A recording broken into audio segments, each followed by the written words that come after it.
Flash Actu Ukraine, 3 points essentiels à retenir de la journée du 3 août 2023. Situation militaire, les attaques de drones sur le sol russe se multiplient. À Moscou, mardi 1er août, un drone a touché une tour d'un quartier d'affaires sans faire de victimes.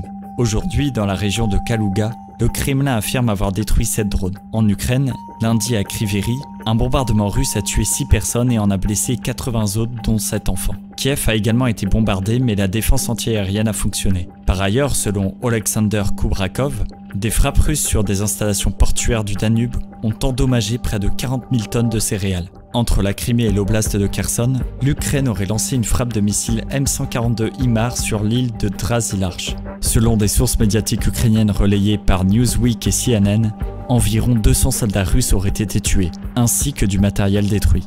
Des vidéos de l'attaque ont été publiées par le ministère ukrainien de la Défense. Soutien des alliés.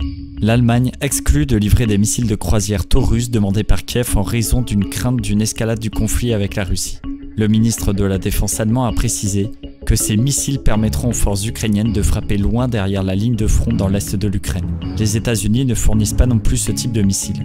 L'Allemagne reste également opposée à un soutien à l'aviation ukrainienne en livrant des chasseurs F-16, mais elle a augmenté ses fournitures d'armement à l'Ukraine ces derniers mois, notamment en livrant des chars de type Léopard. Contexte géopolitique. En dépit de l'expiration de l'accord sur les céréales ukrainiennes et des menaces de la Russie, au moins 6 navires civils seraient entrés dans la mer Noire en direction de ports ukrainiens. L'Islande est le premier pays européen à avoir fermé son ambassade à Moscou. Un nouveau sommet pour la paix se tiendra ce week-end en Arabie Saoudite. Affaire à suivre.